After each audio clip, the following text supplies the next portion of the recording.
Et bah ça commence, c'est parti.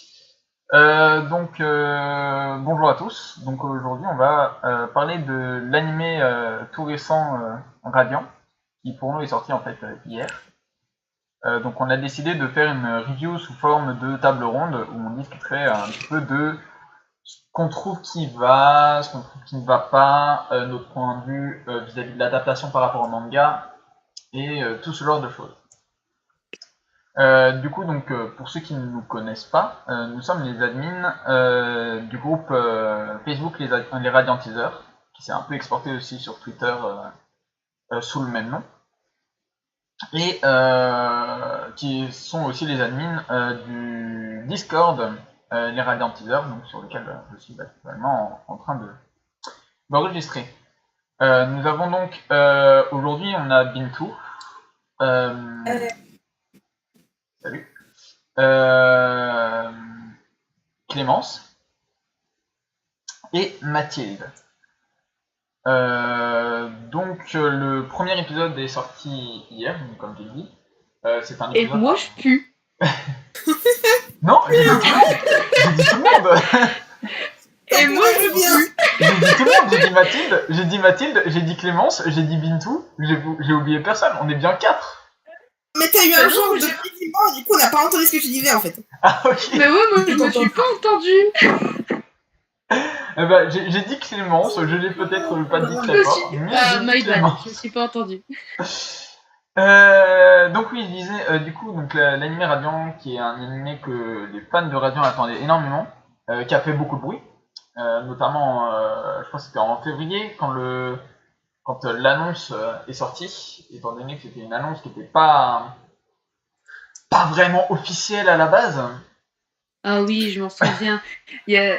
Je sais qui avait dit c'est bon, on va voir l'animé Radiant. Puis après Tony qui dit non, c'est pas une annonce officielle. Pour au final 2 jours après nous dire en fait si c'était une vraie annonce. Si en plus il y a tout le monde qui pas avec notre tête comme ça. Ah c'est ça. Et il était à ce moment-là. C'était sur Twitter notamment où ça avait fait énormément de bruit vu que l'info en fait était sortie sur Twitter. Du coup ça avait fait énormément de bruit. Forcément sur le groupe Facebook aussi ça avait fait pas mal de bruit, mais sur Twitter en fait. Y a notamment pas mal de personnes qui n'ont jamais lu Radiant, mais genre vraiment jamais lu Radiant, qui étaient en mode oh là là c'est trop bien, il y a l'animé de Radiant qui arrive et tout. Et du coup par exemple parmi mes amis, t'avais des personnes comme ça qui postaient trop bien, l'animé Radiant est sorti, et je leur demandais oh trop cool, tu lis Radiant? Non. C'était assez étrange. Donc voilà, en fait Radiant, le manga français un peu quoi, donc c'est le manga français adapté en animé au Japon, donc forcément c'est un peu la fierté des Français je pense. Ce qui fait que je pense que beaucoup de personnes ont eu énormément d'attentes au niveau de l'animé, peut-être même parfois trop.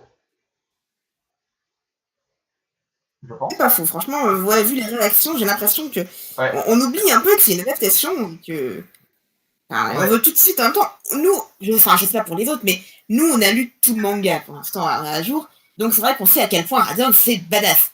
Mais faut reconnaître quand même que le premier tome, il est un peu lent, il met du temps à démarrer. Il est cool, mais il est pas aussi cool que les, enfin à mon humble avis, pas aussi cool que les autres. Et c'est vrai qu'on a peut-être un peu oublié en fait. On est tellement à fond dedans que il y en a qui ont peut-être tendance à oublier comment c'était au début et qu'il faut aussi accrocher les gens qui regardaient l'anime, et ça marche pas pareil avec un animé qu'avec un manga. Ouais. Mais en plus, faut pas oublier qu'à la base, Tony Valente, quand il a commencé, il était dans la BD, il était pas dans le format manga, et du coup, c'est 2 choses différentes. Donc, lui aussi, à peine de commencer, donc c'est normal que c'était un peu bateau le premier tome, quoi. Et puis, faut pas oublier que le format manga... C'est un peu comme tout premier tome de manga qui se respecte. Enfin, moi, je revois le premier tome de Bleach. Oui, mais non, en fait. C'est une mise en situation de l'univers en général. C'est normal qu'il soit moins bien que la suite. Et les gens ont tendance à un peu l'oublier, ça, en fait. Dans les mangas, en général, ça se remarque par rapport à leurs premiers chapitres, qui du coup sont des actions assez courtes, mais qui durent beaucoup plus en longueur par rapport à un chapitre classique. En général, c'est des chapitres qui sont un peu faits pour être des one-shots en 50 pages la plupart du temps.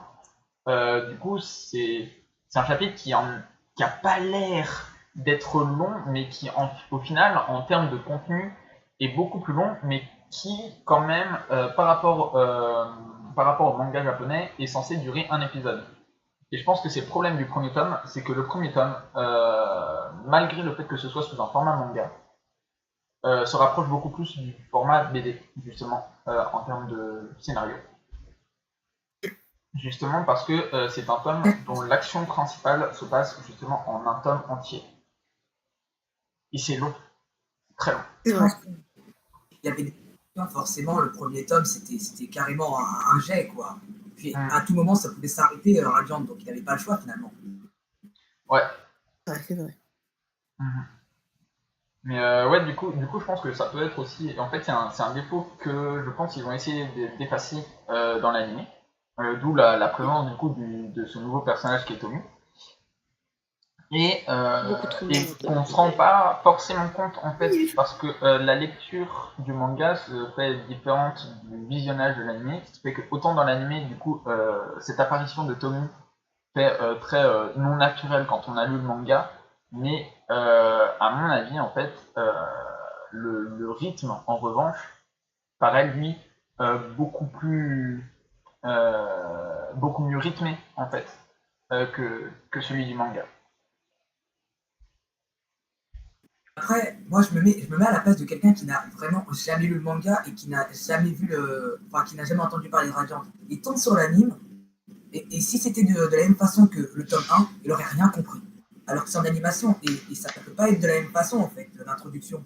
Donc je pense que Tommy, il est vraiment là pour ce genre de personnes-là, et d'une certaine manière, ça essaye d'accrocher au mieux le spectateur, finalement.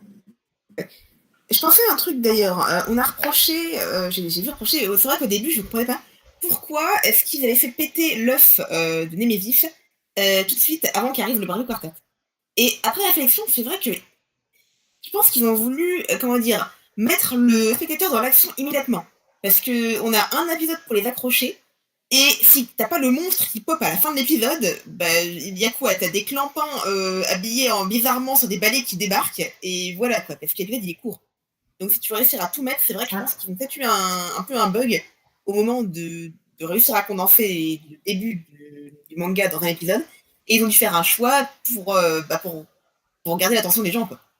Oui, mais en vrai, l'arrivée des Bravely Quartet juste à la fin, franchement, ça passe crème, ça le fait bien, en fait. Ça reste comme ça. C'est ça. En fait, c'est que s'ils n'avaient pas fait éclore l'œuf de Némésis à la fin, du coup, tu n'aurais pas eu l'arrivée spectaculaire des braveries là, qui serait en mode ouais, vas-y, Seth, on va te prêter main forte. Et tu n'aurais pas eu la petite scène toute touchante avec Seth qui essaye de sauver Tommy et qui est impuissant parce qu'il n'est pas encore un vrai. Voler la gueule par le Némésis. Mais je trouve pas ça dérangeant. Parce que voilà, pour quelqu'un qui ne connaît pas Radiant par le manga, ça le met dans le truc, quoi. En fait, maintenant que je pense que c'est même la meilleure solution qu'ils aient pu faire, parce que concrètement, une fin d'épisode, pour un animé en tout cas, c'est censé te donner envie de voir la suite.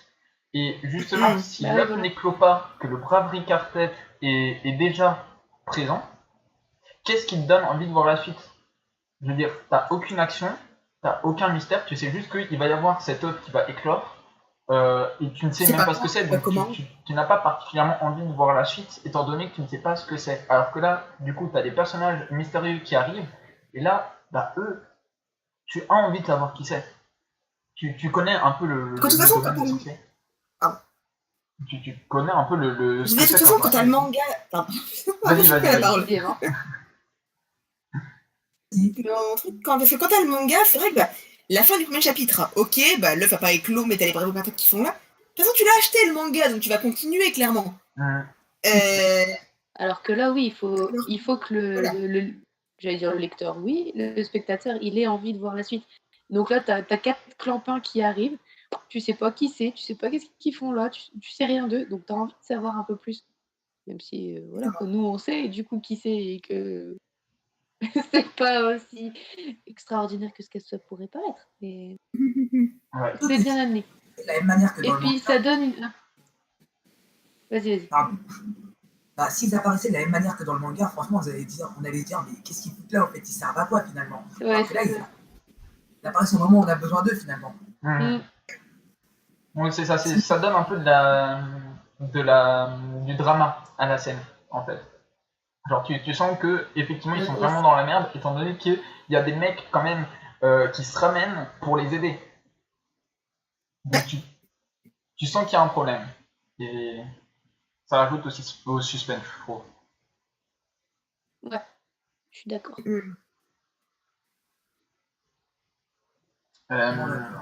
Sinon, pour le reste, par rapport à ce qui a été rajouté, du coup, il y a eu pas mal de critiques, notamment donc du coup à l'apparition de Tommy, le pourquoi Tommy est là, pourquoi rajouter ce personnage, pourquoi rajouter Seth qui tente de pratiquer la magie avec des bouquins, etc.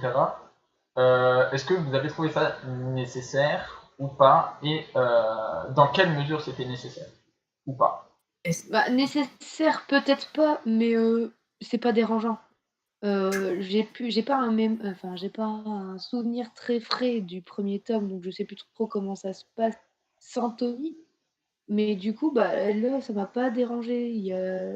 J'ai l'impression qu'en fait, Tommy est là pour que tu puisses te mettre à sa place à lui, pour que tu essayes de comprendre pourquoi Seth veut devenir un sorcier, pourquoi il s'entraîne comme ça.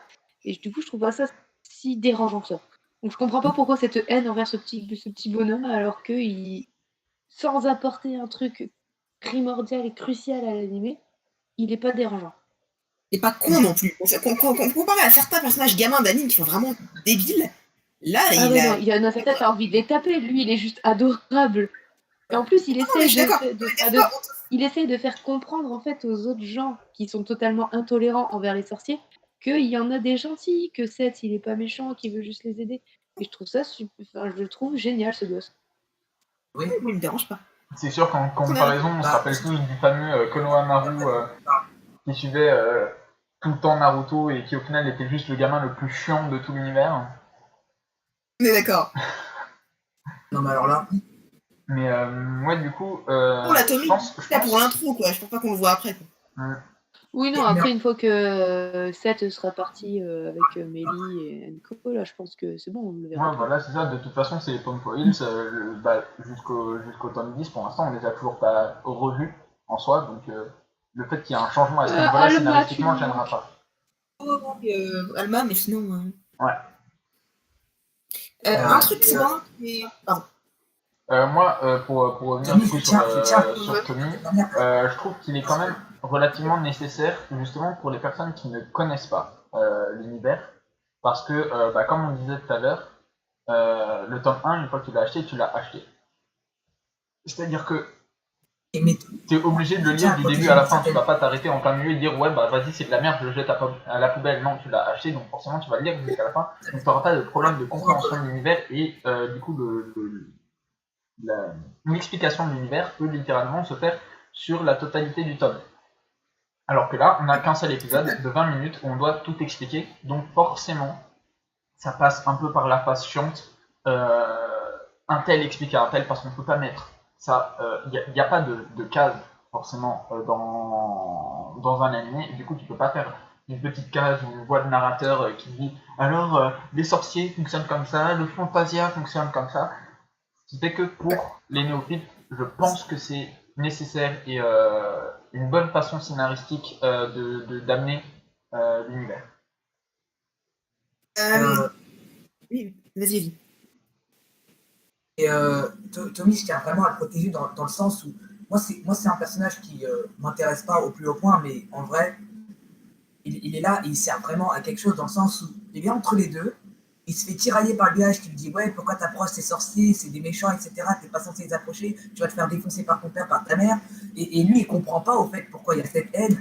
Et d'une certaine manière, ça nous permet de demander un peu comment ça se fait que, enfin, surtout pour quelqu'un qui connaît pas le manga, comment ça se fait que on n'accepte pas les sorciers et pourquoi on a peur d'eux alors qu'il y a plus gros, il y a des Némésis qui sont là pour te tuer au fait. Donc en vrai, le petit il est là, il est innocent, il comprend rien en fait, il est même pas au courant. En soi, c'est même pas ça, parce que lui, il sait même pas ce que c'est que la menace des Némésis. Il sait juste que Seth, c'est un gamin qui fout le bordel. Mais pour lui, c'est un gamin qui fout le bordel comme n'importe quel gamin fout le bordel. C'est juste qu'il a des pouvoirs magiques un petit peu plus puissants que qu'un humain lambda. Mais concrètement, c'est juste D'accord. un gamin qui fait des conneries parce qu'il le connaît et il a pas. On peut faire le parallèle avec n'importe quel enfant.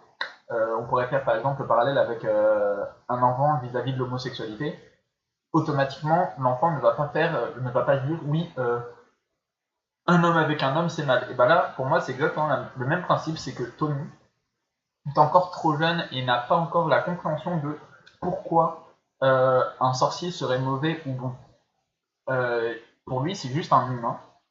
Il a le physique d'un humain, il a le comportement d'un humain, il a juste un truc en plus qui le différencie des autres, mais pour Tommy, ça ne change rien en fait. Parce que c'est quelque chose avec lequel il est né, enfin qu'il a vu autour de lui, avec lequel il est né, et avec lequel il n'a eu aucun préjugé à la base.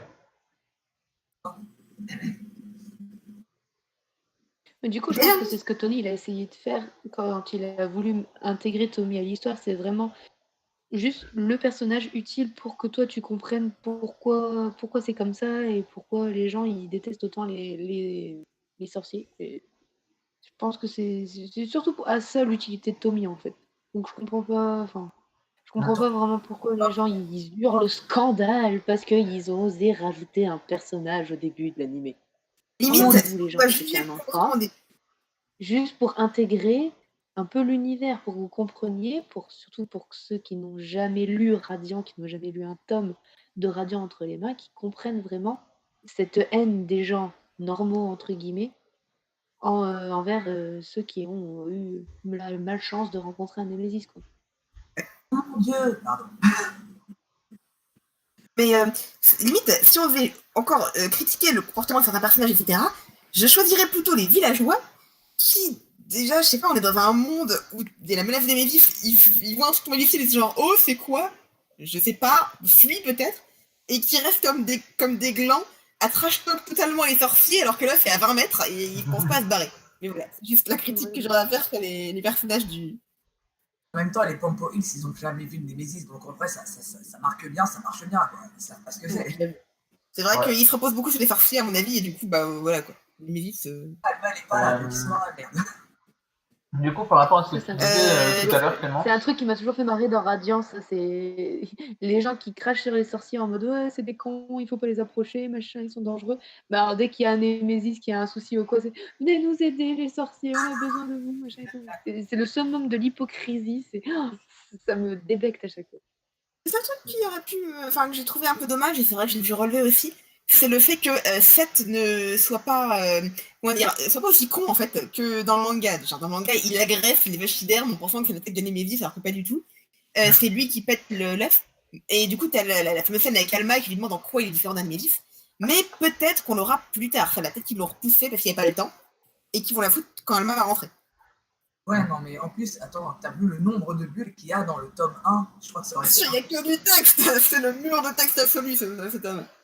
Mais ouais, pour en revenir à ce que tu disais tout à l'heure, Clémence, donc tu disais que Tommy était là un peu pour montrer la violence des villageois, enfin la violence des propos des villageois vis-à-vis de Seth, et du fait que ce soit pas véritablement normal. Et pourtant, donc c'est quelque chose que je pense qu'on a tous remarqué, pourtant il y a, je trouve, un manque d'exagération justement au niveau de cette violence. Après, je pense que c'est niveau censure, tu vois, comme c'est un animé, que ça va être regardé par peut-être un plus large public que celui qui lit le manga, ils ont peut-être pas voulu exagérer trop non plus par peur de se prendre des remarques, tu vois. Parce que après, ça va passer par Rumbletown et niveau intolérance, on est pas mal aussi. Donc peut-être qu'ils ont adouci les villageois au début pour que du coup l'arc Rumbletown soit encore plus percutant. Ce serait mieux. Mais ça, on pourra le savoir on le saura que quand on le verra, quoi. Ouais. Mais est-ce que du coup ce n'est pas dommage et est-ce que ça empêche pas la compréhension justement du Bah après, nous, le Braverie, j'arrive vraiment jamais à dire leur nom à eux, ça m'énerve. Beuvry Carpet. Ouais, Beuvry Carpet, ça ira bien. Peut-être que quand eux vont débarquer et vont faire ce qu'ils font le mieux, c'est-à-dire foutre la merde, là, les villageois vont commencer à bien gueuler. Mais ça, pareil, c'est que des suppositions pour l'instant. Parce que, Je pense que ça ce qui, ce du coup, ce qui chemin-là, nous a mais, tous marqué, en fait, c'est un peu le passage du lancer de caillou, où il y a un pauvre pélo qui a lancé un caillou, nous on dirait plus, ouais, vas-y, toi là-bas, regarde-moi quand je te parle, plutôt qu'un, vas-y, je te chie dessus, tu nous casses les couilles à toujours foutre le bordel. De toute façon, c'est toujours la même chose avec les sorciers, on devrait tous vous brûler vifs. Ce qu'on retrouve énormément dans le manga et qui est un peu le propos principal en fait du manga, et que du coup on retrouve pas dans l'anime, et qui enlève un peu justement cette caractérisation de Radiant, et que ses propos sont quand même vachement forts en règle générale, vachement parlants, vachement percutants. Et là, c'est un peu, peut-être un peu trop adouci pour l'anime. Après, et pour l'endurcir plus tard, parce que je sais pas, dès le début, si tu mets ça, c'est un peu chaud. C'est vrai que c'est dommage, parce que franchement, cette partie-là de Radiant, c'est vraiment ma favorite. Mais peut-être qu'ils veulent commencer doucement et devenir de plus en plus violents, on sait jamais. Tony avait laissé entendre qu'il allait y avoir de l'évolution. Je me rappelle vaguement un truc comme ça. Après, j'ai confiance en Tony. Pour moi, Rumbleton, il sera vraiment percutant et on retrouvera du coup ce truc qui nous manque là pour l'instant. Le fait que les gens soient super intolérants, je pense qu'on le retrouvera plus tard. De toute façon, l'arc Rumbleton ne pourra pas se passer de cet aspect percutant, parce que c'est vraiment là. Non, parce que si vraiment Kamura devient un gentil Tanio, là, je comprendrai plus rien. Alors, sa gueule dans l'opening, c'est mort, quoi.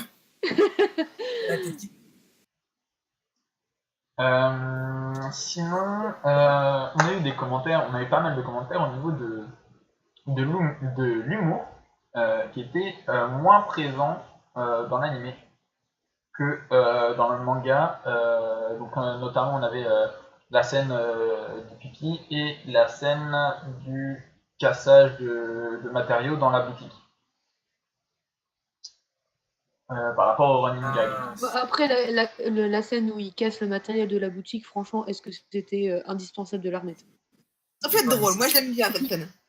Voilà, je pense que c'est plutôt par rapport à la suite, tu vois, genre par rapport au fait que ce soit un running gag, qu'à chaque fois on les retrouve et qu'à chaque fois il essaie de péter ses trucs pour éviter de vendre, etc.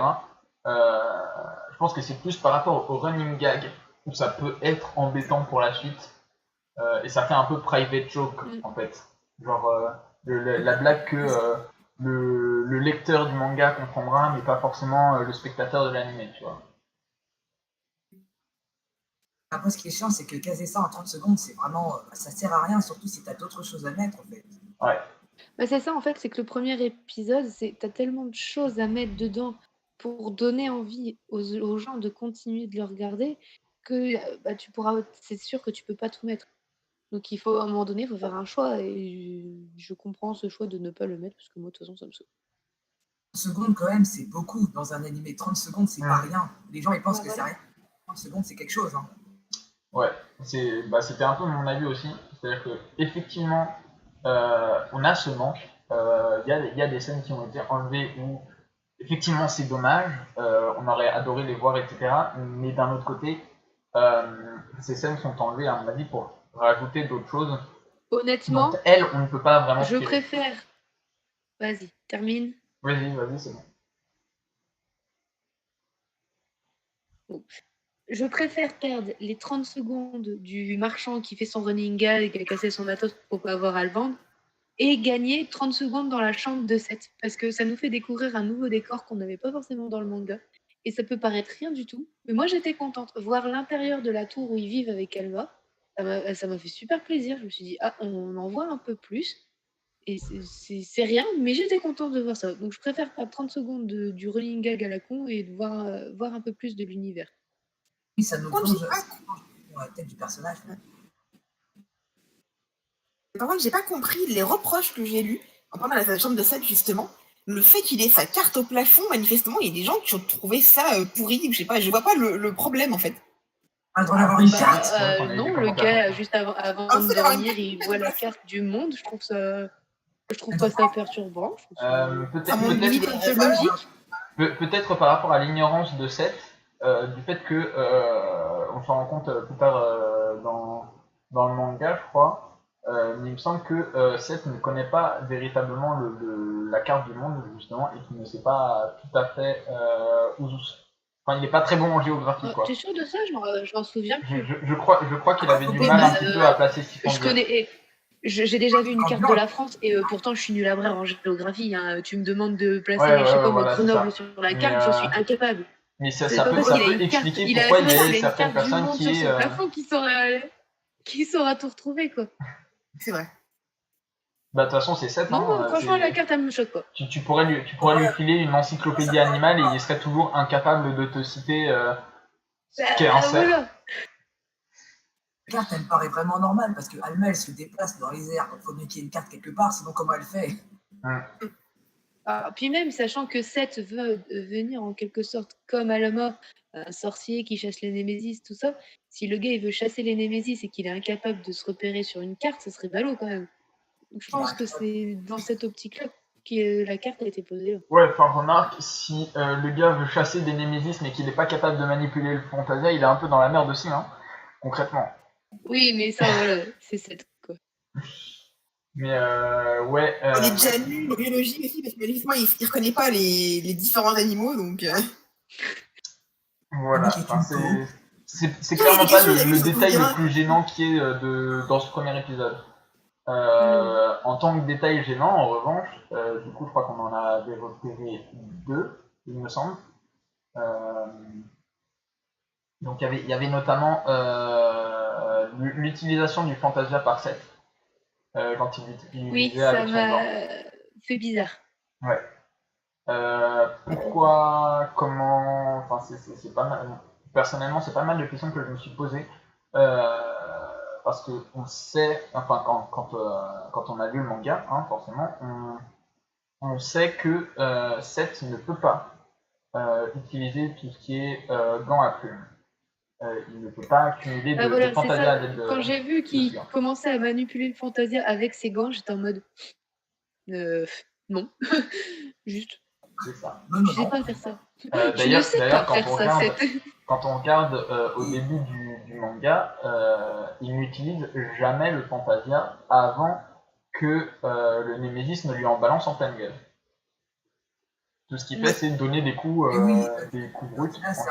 C'est un peu étrange d'avoir fait ça parce que justement le problème de Seth c'est qu'il ne sait pas se servir du Fantasia et du coup voir ça alors que normalement l'histoire des gants il va l'apprendre à l'Artémis, c'est un peu chaud. Mais après peut-être qu'ils l'ont fait pour mettre un clin d'œil quelque part, on sait jamais, mais c'est vrai que c'est dommage d'avoir fait ça quoi. Et encore en soi même à l'Artémis il sait toujours pas utiliser des gants. Même à l'Artémis, il ne sait toujours pas les utiliser. C'est juste pour faciliter la compréhension aux gens qui n'ont pas lu le manga. Ouais. Je vois que ça comme explication en fait. Parce que sinon ils vont se dire Seth c'est pas un sorcier, c'est un démon, c'est un dragon, c'est ce que tu veux, mais ils vont pas dire c'est un sorcier. Mais du coup, est-ce qu'il n'aurait pas pu l'utiliser via Alma par exemple, au moment où Alma les fait valdinguer, justement, et où du coup il explique un peu à Tommy comment il aurait fait ça, ça aurait peut-être pu fonctionner. Et encore, je suis pas sûr. Ouais. Et c'est vrai que c'est bien vu au niveau, c'est au niveau du timing pour l'expliquer. Je pense que c'était un peu compliqué d'expliquer, etc. Et ça doit être sans doute la raison pour laquelle ils ont permis à Seth d'utiliser le Fantasia avec des gants. Mais ça reste quand même vachement perturbant quand on sait la suite en fait. Ouais. Le deuxième point qui était étrange. Ah oui, le deuxième point qui était étrange, c'était Tommy infecté ou pas. Non. Bah, je pense pas. Oui, du coup, il n'est pas infecté. C'est évident dans l'anime, il n'est pas infecté. En revanche, normalement, selon les règles dictées dans le manga, il devrait l'être, étant donné que. Bah non, il n'a pas été touché. Bah non, il n'a pas été touché. c'est au contact. Seth s'est interposé entre lui et le Némésis, donc il n'a pas été touché. Mais il me semble que ce n'est pas forcément au contact, mais que c'est plus une sorte d'aura que dégagent les Némésis qui crée une onde de choc à tout humain s'approchant un petit peu trop près d'eux. Je sais pas, attendez, on peut se parler de l'arc des Sisfandir à l'instant ou ça va être du spoil? Je pense que ça sera du spoil, du coup peut-être qu'on en parlera. On va éviter d'en parler pour l'instant. Il me semble qu'il l'explique dans le premier tome. Je pense dans cet arc qui fait penser que c'est vraiment le contact et que c'est pas l'aura. Pour moi, c'était le contact. Hein. Parce que de ce que je me rappelle, quand ils ont donné l'explication, je sais plus si c'était dans l'arc de Rumble Town ou si c'était dans le premier tome, il y avait un petit dessin avec un Némésis qui électrocutait des personnes qui ne touchaient pas le Némésis. Et ça, j'en suis quasiment sûr et certain. Sur le dessin, il ne touchait pas le Némésis. Ça va pas faire, mais comme ça, dans le vent, ça m'étonnerait un peu. Alors, sinon, je peux parler de façon détournée, mais dans le flashback, vous voyez lequel je veux parler de l'arc des Sisfandir, il y a des gens autour du Némésis. Mais ils sont quand même relativement loin, il me semble. Je sais plus, j'ai prêté le temps à mon frère, du coup je peux pas regarder quelqu'un pour vérifier dans son tome. Ah ouais, j'ai pas les tomes, moi j'ai que les 2 premiers tomes chez moi, ça va être un peu compliqué. Mais ouais, de mémoire, le fameux Némésis est dans des rochers, genre dans un sorte de cercle de menhir, et ils amènent l'enfant. Genre il doit y avoir 2-3 personnes qui amènent l'enfant et qui du coup à mon avis sont déjà des sorciers. Enfin, sont déjà désinfectés. Attends, c'est dans quel tome tu dis ça doit être, mais je saurais pas dire dans quelle page c'était. Ça doit être le 6 ou le 7, je crois. C'est quand... le 7 à mon avis, je vais regarder. Alors, je vais regarder ça. Attends, tome 7. Tu les vois en physique, vraiment? Alors, je cherche les cases en... C'est un débat de comment ça marche la contamination. Pour moi, c'est au contact. Enfin, je l'ai compris comme ça. J'aurais pour... Imaginez... Oh, les bébés de Jill. J'aurais imaginé personnellement que quand tu touches un Némésis, soit tu meurs, de toute façon tu te drop dead, voilà, t'es mort, soit t'es infecté et tu vas quand même avoir un genre de décharge, de machin, de quelque chose. Donc si c'était l'aura qui butait ou transformait les gens, Tommy il aurait quand même peut-être une réaction, quoi. Ah oui, non mais de toute façon, c'est sûr et certain, dans l'anime, Tommy n'est pas infecté. Ce que je dis, c'est que selon la logique que moi j'avais vue d'après l'explication de comment on devenait infecté, Tommy aurait dû l'être, justement. Et ça aurait été un petit bémol, un petit faux raccord du coup de l'anime, que de faire d'approcher autant Tommy du Némésis, alors qu'il devrait, à cette distance, il devrait ou être mort ou être infecté.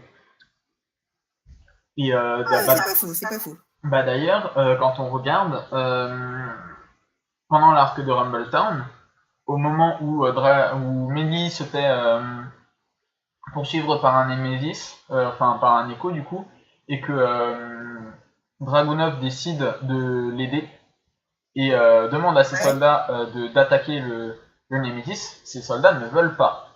Alors qu'ils sont armés d'arcs et de flèches en plus, il me semble, parce qu'ils ont trop peur d'approcher le Némésis.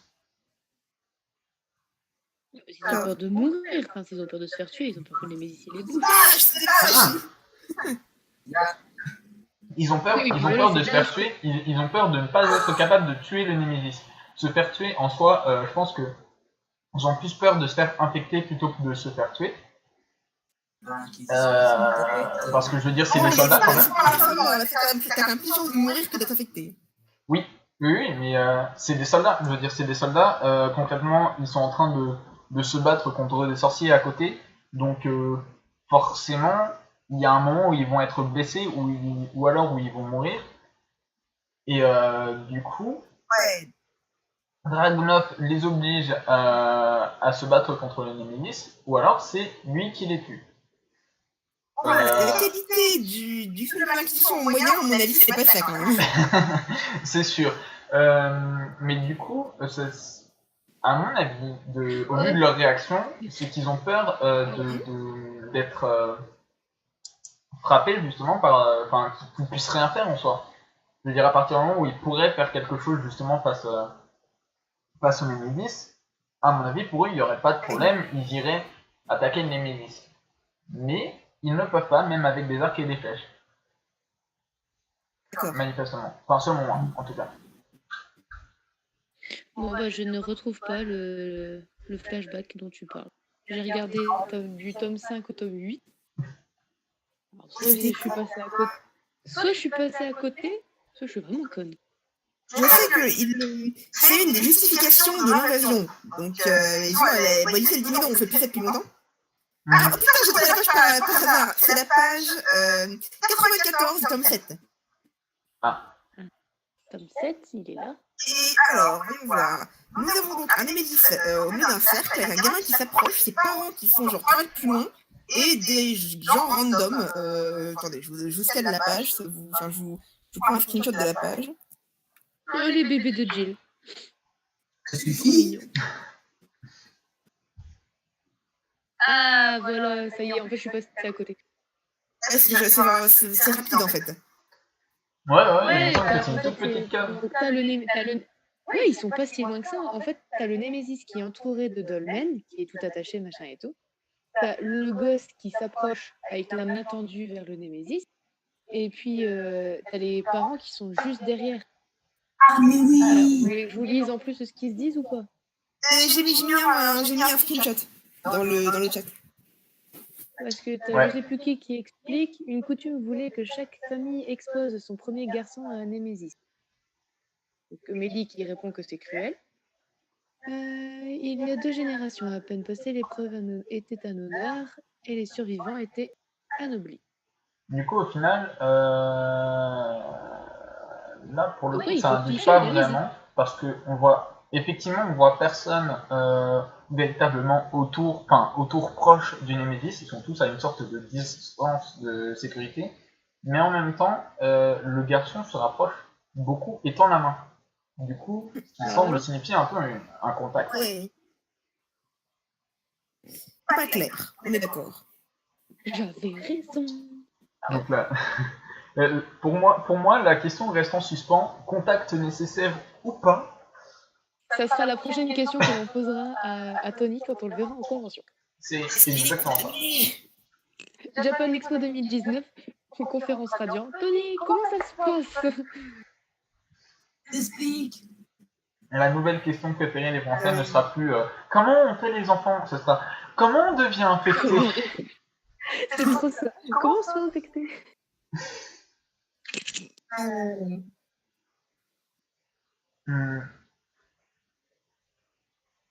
Maintenant qu'on a réglé ce point-là, on passe au point suivant. Oui. On est resté genre une demi-heure et quart. Selon moi, l'autre problème, qui n'est pas un gros problème non plus, hein, très clairement, de cet animé, c'est l'opening. Pour moi, la musique est vraiment géniale. Ça, j'ai rien à redire dessus. En revanche, c'est le rythme de l'animation de l'opening. Et pas. Mais c'est surtout que l'opening, il te spoil tellement à mort sur les persos et tout. Oui. On est d'accord. Genre, mais moi, je suis contente, j'ai vu Maoulmina d'amour. Mais je m'attendais tellement pas à la voir à ce moment-là. Je me suis dit, mais je croyais que l'animé devait s'arrêter. Au début, tu ne sais pas qu'elle existe. Bah, voilà. Grimm. Grimm, c'est pareil. Grimm, tu sais pas qu'il existe. Grimm, tu le vois en couverture et ensuite d'un seul coup, bim, le mec apparaît. Mais tu sais pas qui c'est. Après, l'avantage, c'est que Grimm, bon, du coup, il apparaît un peu brusquement, relativement au début de l'arc. Donc, il n'y a pas particulièrement de problème à ce qui spoil à ce niveau-là. Mais n'empêche que ça reste un personnage important et que du coup, de balancer comme ça dans l'opening, bon, ça spoil beaucoup quand même. Les taux matures, surtout quand tu les sors aussi, c'est un peu chaud. Ouais. Non, mais enfin, moi je trouve que c'est l'ending qui spoil un peu plus par rapport à Meline. Enfin, le moment où elle s'assoit sur Conrad avec ses Némésis, j'ai trouvé ça super mignon, hein, mais merci tout le monde, quoi. C'est un peu le spoil, en effet. Après, j'ai envie de dire opening ending classique d'animé, hein, y en a pas mal qui justement te spoil comme ça, et où du coup tu te rends compte de plein de trucs grâce à l'opening ou à My Hero l'ending. Academia, t'as pas ça. Les spoilers dans le premier film de SNK, c'est magique. Je vais arrêter parce que faut que j'arrête de parler de Bleach, donc je vais citer My Hero Academia pour cette fois. My Hero Academia, les opening et ending te spoilent pas. Hein. Ouais. Il y a combien d'épisodes normalement pour Pareil, One Piece, alors les endings de One Piece, vraiment, c'est les pires. Genre, c'est vraiment ceux qui m'ont fait le plus taper des barres parce que les openings de One Piece, c'est t'arrives, enfin surtout sur la fin en fait. Genre, t'arrives, tu vois à un moment des combats qui ont lieu dans l'opening et tu te dis oh vas-y, trop génial, on va avoir un Luffy contre Teach et un Zoro contre je sais plus trop qui. Et en fait, non, pas du tout. Pas du tout. Ça n'existe même pas dans le manga. Ça me fait trop penser au générique de Rick et Morty, où t'as Rick et Morty qui ont enlevé le bébé de Cthulhu et Cthulhu qui les poursuit derrière. Et ces 3 saisons, on n'a toujours pas eu cet épisode. J'attends que ça. Mais ouais, du coup voilà, c'est un peu les deux seuls bémols pour moi de l'opening, c'est que il manque de rythme par rapport à la musique et du coup il spoil un peu, beaucoup. Alors moi je trouve qu'il manque pas de rythme, je trouve que l'enchaînement des images est beau, mais du coup je trouve que la musique elle est un peu trop speed. Oui, c'est la ce que je veux dire qui en me pose fait, c'est que problème que l'enchaînement des images. par rapport à la musique, Il y a un c'est problème ce que je veux dire en soi, c'est que par de rapport à la musique, il concordance n'est pas en entre les rythme. deux en fait. Par exemple, quand tu regardes justement les openings de My Hero Academia, par exemple, l'animation est plutôt bien en rythme par rapport à la musique. Ouais, Ce qui fait que tu te retrouves avec une animation relativement en fait, dynamique. les deux ils concordent pas bien. Voilà, c'est ça. En revanche, par contre, du coup, en effet, l'animation est vraiment magnifique. Dragnov. On a un travail plutôt de qualité à ce niveau-là. C'est très très propre. Ah ouais. Justement, je trouve que l'image, que ce soit dans l'opening ou dans l'anime en général, je trouve les images trop lisses. Je sais pas comment expliquer ça. Je trouve ça un peu trop propre, justement. C'est typiquement du NHK. C'est typiquement du Je sais pas comment NHK. expliquer ça. Que je suis pas Quand une tu regardes, quand tu regardes justement, la plupart des animés du NHK, de NHK sont justement vachement dans cette esthétique avec quelque chose genre des couleurs très très délimitées, genre peut-être tu distingues parfaitement l'ombre de la peau et les couleurs sont très très pop un peu, tu vois. Quand tu regardes, je crois que c'était... J'espère que, parce que pour l'instant, voilà, c'est le début, donc c'est très coloré, c'est très... Waouh. Et pour l'instant, ça me dérange pas tant que ça. Mais du coup, j'espère que pour la suite, comme on va arriver dans des univers un peu plus ternes, un peu plus percutants, quoi, l'arc Rumble Town, j'espère qu'on aura un truc un peu plus sombre. Pour certaines scènes, je trouverais ça plus intéressant. Ouais, parce que par exemple, quand tu regardes l'animé School Live, alors attendez, je vais vous envoyer un screen, on reconnaît un peu justement cette colorimétrie. Non, c'est absolument pas ce que je voulais faire. Après, voilà, je pense qu'au fil des épisodes, je finirai par ne plus y faire attention. Mais pour l'instant, c'est vraiment genre, c'est un peu de l'animation, j'ai envie de dire, classique, dans le sens où du coup on trouve des couleurs relativement pop, très lumineux, très ombre, lumière, un peu. c'est typiquement du NHK et du coup, il faudra s'y habituer parce que ça sera toujours comme ça, à mon avis. Après, ils peuvent aller dans des codes couleurs un peu différents. Hein. De toute façon, on l'a bien vu avec le trailer avec Ameline.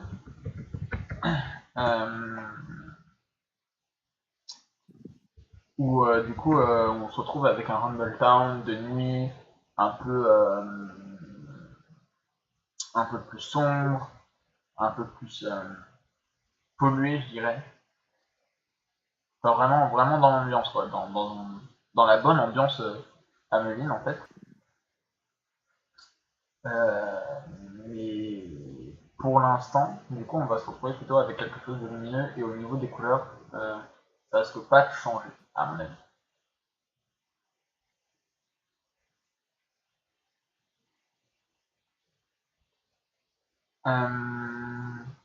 Est-ce que vous m'entendez toujours?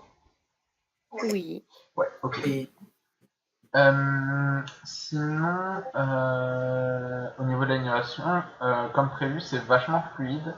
Par contre, il y a un truc qui m'a un peu dérangé, c'était les mouvements de Seth.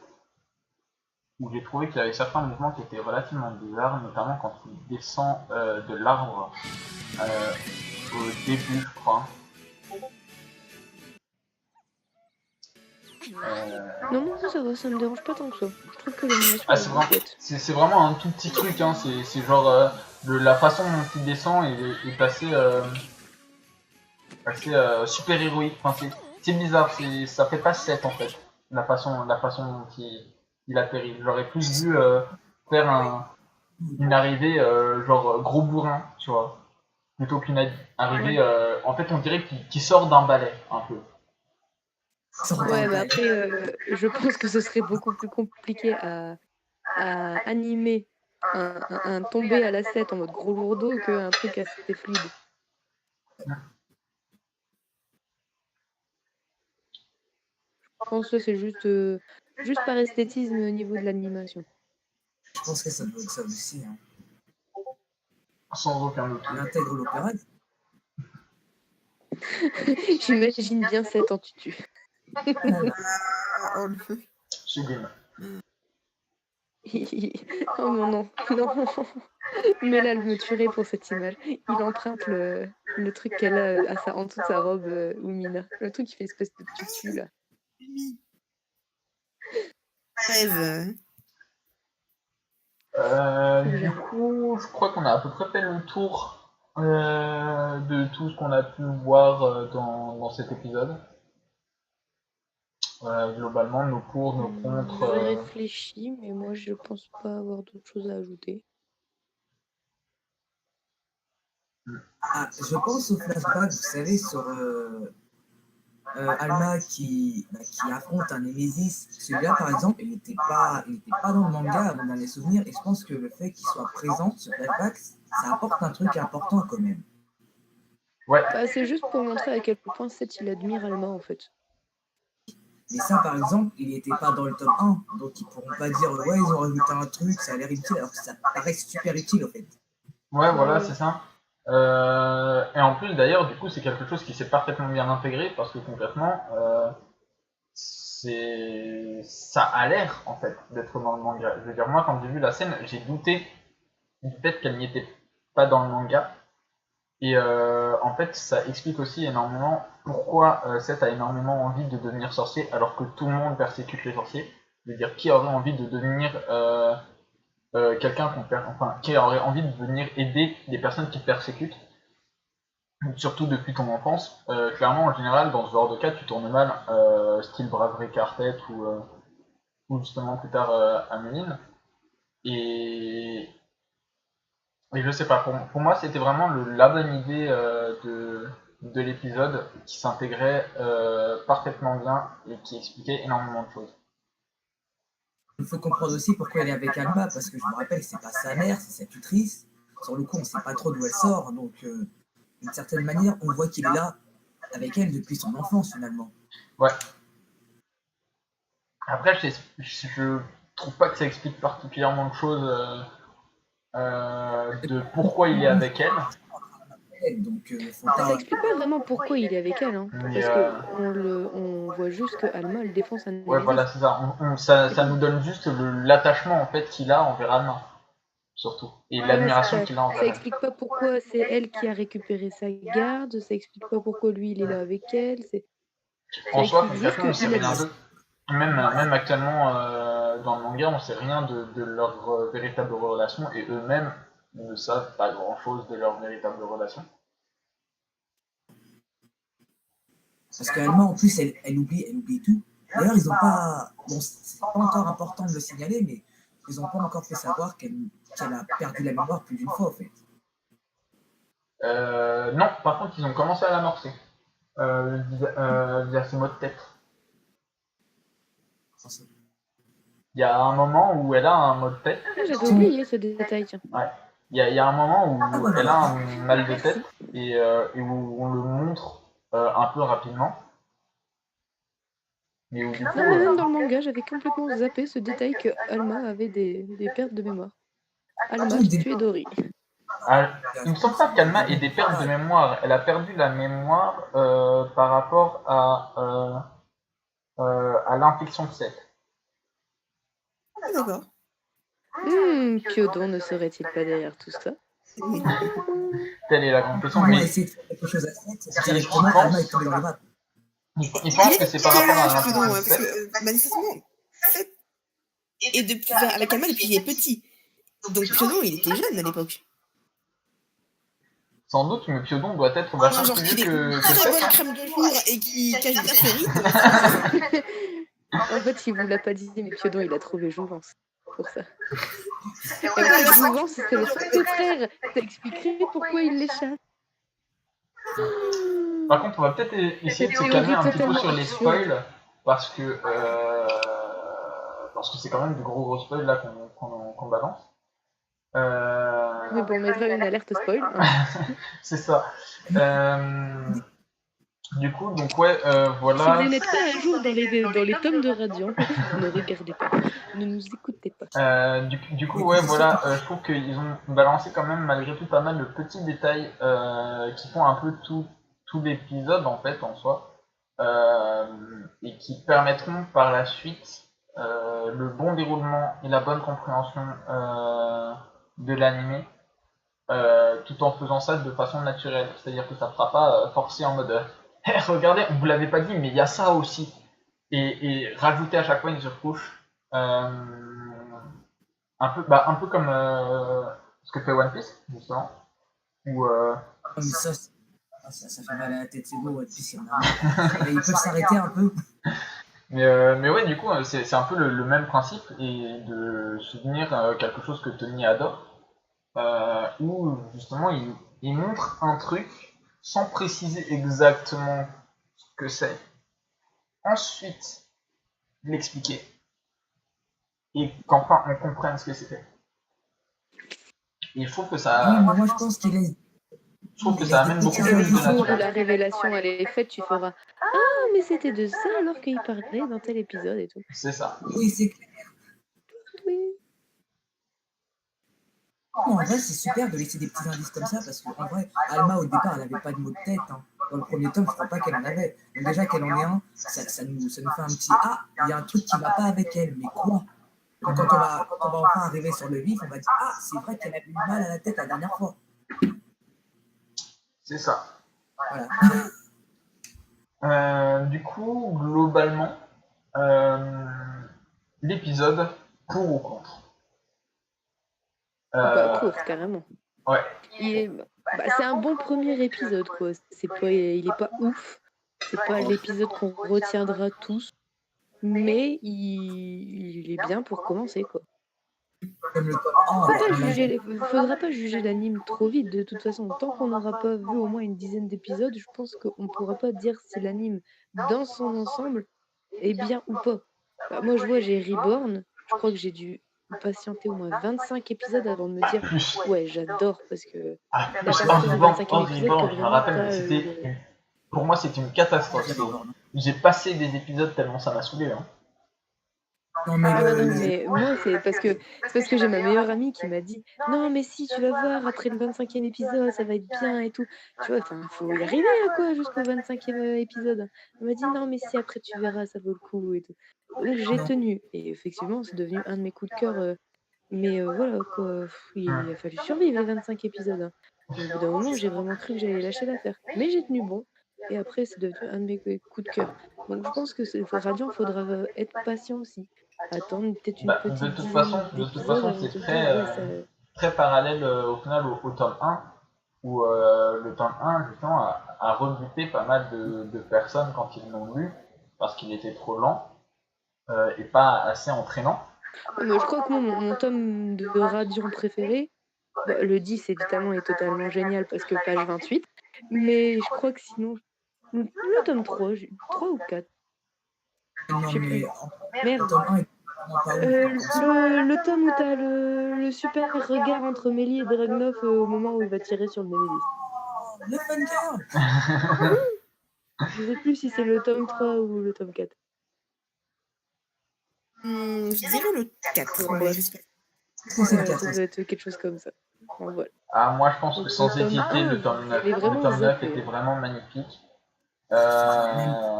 Et juste après le tome 10, voire Kiki. Parce que autant, en fait, pour moi, le tome 9, c'est vraiment, il a sublimé ses cases de combat et ses cases de bonjour, nous sommes tous badass et nous avons chacun nos propres raisons. Et le tome 10, c'était littéralement alors voilà, on a fait des erreurs. Mais comme nous sommes des personnes assez intelligentes et matures, nous acceptons nos erreurs et nous allons aller de l'avant. Et ça, c'est le meilleur message qu'ils puissent nous envoyer. Pour moi, clairement, c'est le meilleur message qu'ils puissent nous envoyer. Tu peux spoiler le tome 10? On va éviter quand même. Non, mais c'est juste parce que ce que Queen Boa, elle dit à Okoo, je trouve que c'est le plus beau passage du tome 10 parce que ça montre vraiment que voilà, même elle, même la reine, elle a réussi à se mettre au niveau de ses sujets et à se dire bon voilà, faut arrêter la déconne maintenant, je vais écouter mon peuple. Et ça, je trouve ça splendide. Ouais. Et si t'avais pas eu ce qui s'était passé dans le tome 9 ou le tome 8, si t'avais pas vu la reine en mode grosse poufiasse qui s'en fout de son peuple, t'aurais pas eu le même impact. C'est vrai. Je trouve ça génial. Bon, bah du coup, je pense qu'on a tous hâte que le prochain épisode sorte. Hein. Et à mon avis, c'est là que tout va vraiment commencer, étant donné que l'action va véritablement commencer à partir du deuxième épisode. Vous pensez qu'on verra Mélie dans l'épisode 2 déjà, ou faut Non, attendre encore un épisode? Ça m'étonnerait. C'est même possible qu'on se retrouve avec un bête de c'est de voir cliffhanger l'animation de ses justement cheveux, hein. à la fin de l'épisode 2 en mode Eh regardez, il y a quelqu'un là. Et fin. Bah, je pense que ouais, les 3-4 premiers épisodes, ça va être beaucoup, au niveau de la fin d'épisode, ça sera beaucoup de Eh regardez, on vous présente des nouveaux personnages. Sauf qu'on vous montre juste leur tronche, vous ne saurez leur nom et ce qu'ils sont et comment ils vont être avec Seth que dans le prochain épisode. Ouais. De toute façon, c'est une technique classique hein, pour de l'animé, c'est ce qu'il y a de mieux à faire. Comme ça. Enfin bon, du coup, je pense qu'on peut clore là-dessus. Que donc ce premier épisode était un bon épisode, une bonne adaptation du manga malgré ses quelques différences scénaristiques et qui avait concrètement très peu de véritables problèmes en fait et que même la plupart des problèmes étaient expliqués par rapport à d'autres problèmes qui auraient pu être engendrés et qui auraient pu être pires en fait. J'ai envie de terminer sur les gens qui râlent en disant que l'anime, que ce premier épisode est mauvais, pour pas dire merdique, que ça correspond pas bien au manga, machin et tout. Regardez l'adaptation Netflix de Death Note. Il y a pire. Ah, franchement, donc tout de voilà. Arrêtez de rager pour rien, hein, d'accord. L'anime Radiant est bien. Si tu veux parler d'adaptation, autant parler des adaptations que les Japonais font eux-mêmes. petit peu pareil, par exemple, des vieilles adaptations live qui nous font. Ouais, non, mais alors. Le film de Bleach, moi, je l'ai bien aimé. Hein. Le film. Mais ouais, clairement. Dragon Ball Z. Dragon Ball Evolution. Pardon. Mais ouais, du coup, clairement, c'est un bon épisode pour moi et pour nous deux, du coup. Je pense que je peux parler au nom de tous les animes. C'est un bon épisode qui rend bien honneur à ce premier tome, ou en tout cas à ce début de premier tome. Et vraiment très hâte de voir la suite et de voir comment ça va évoluer en crescendo, sans aucun doute.